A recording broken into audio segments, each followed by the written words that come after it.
রমজানে ইফতারে আমরা অনেক ধরনের ভাজাপোড়া খাবার খাই, কিন্তু কখনো কি ভেবে দেখেছেন মেডিকেল সায়েন্সের মতে ইফতারে আসলে কিভাবে খাওয়া উচিত? কোন খাবারগুলো আমাদের শরীরের জন্য সত্যিই ভালো?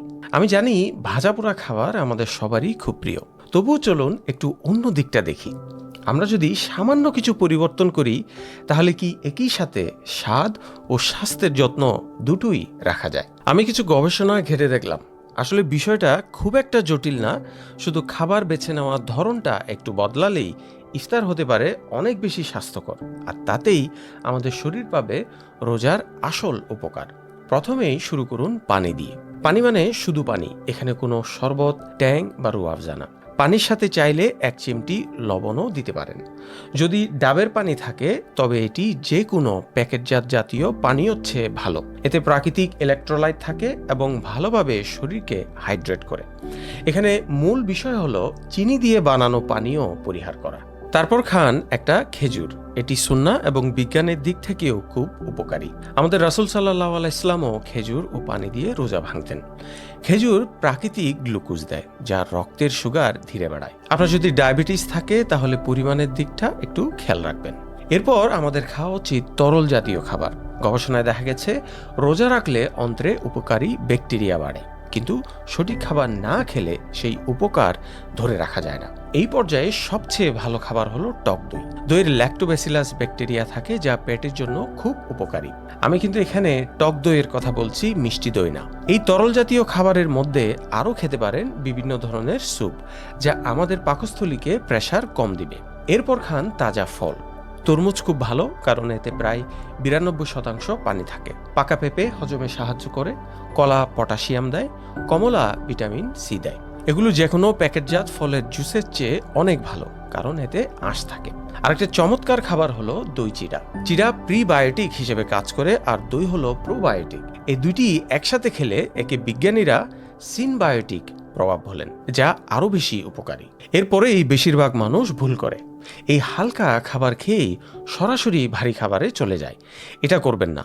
আপনার পাকস্থলীকে 15-20 মিনিট সময় দিন হালকা খাবারের সাথে মানিয়ে নিতে। এই পর্যায়ে আপনি মাগরিবের নামাজটা পড়ে আসতে পারেন। রোজা ভাঙার 30 থেকে 45 মিনিট পরে আপনার মূল খাবার খেতে পারেন।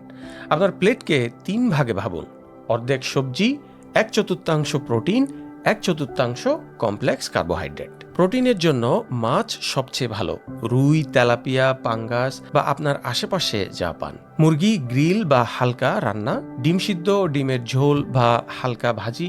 ডালের মধ্যে মসুর ডাল, মুগ ডাল, মটর, ছোলা। ছোলা বলতে আমি বেশি তেলে ভাজা ভারী ছোলা বোঝাচ্ছি না। সেদ্ধ ছোলা, সাথে শসা, টমেটো, পেঁয়াজ, লেবু ও সামান্য সরিষার তেল দিয়ে সালাদ।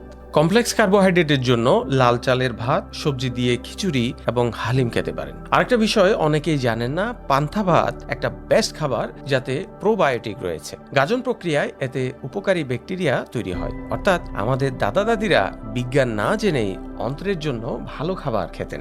সবজির জন্য লাউ, পটল, ঢেঁড়স, শিম, ফুলকপি, পালং শাক, লাল শাক, পুঁই শাক, বেসিক্যালি আপনার আশেপাশে যা পান। ভিডিওর এই পর্যায়ে আমরা অনেকেই বিরক্ত হয়ে গেছি, কারণ আমাদের খাবারের লিস্টে কোনো ধরনের ভাজাপোড়া নাই পেঁয়াজু, বেগুনি, জিলাপি, সমোসা, মোগলাই পরোটা। গন্ধ দারুণ, স্বাদও দারুণ, কিন্তু সত্যতা হলো এগুলো আপনার রোজা থেকে পাওয়া প্রায় সব উপকারই নষ্ট করে দেয়। তাই আমাদের ইফতারে ছোট ছোট কিছু পরিবর্তন আনা উচিত। পেঁয়াজু বেগুনির বদলে ছোলার সাথে সালাদ, জিলাপির বদলে খেজুর ও ফল, রুয়াবজা ট্যাংয়ের বদলে পানি বা ডাবের পানি, ভাজা খাবারের বদলে গ্রিল মুরগি বা মাছ, বিরিয়ানির বদলে লাল ভাত, মাছের ঝোল, শাক ও পান্তা ভাত, মিষ্টির বদলে টক দই বা ফল। মনে রাখবেন, ইফতারে 3 ধাপ অনুসরণ করুন।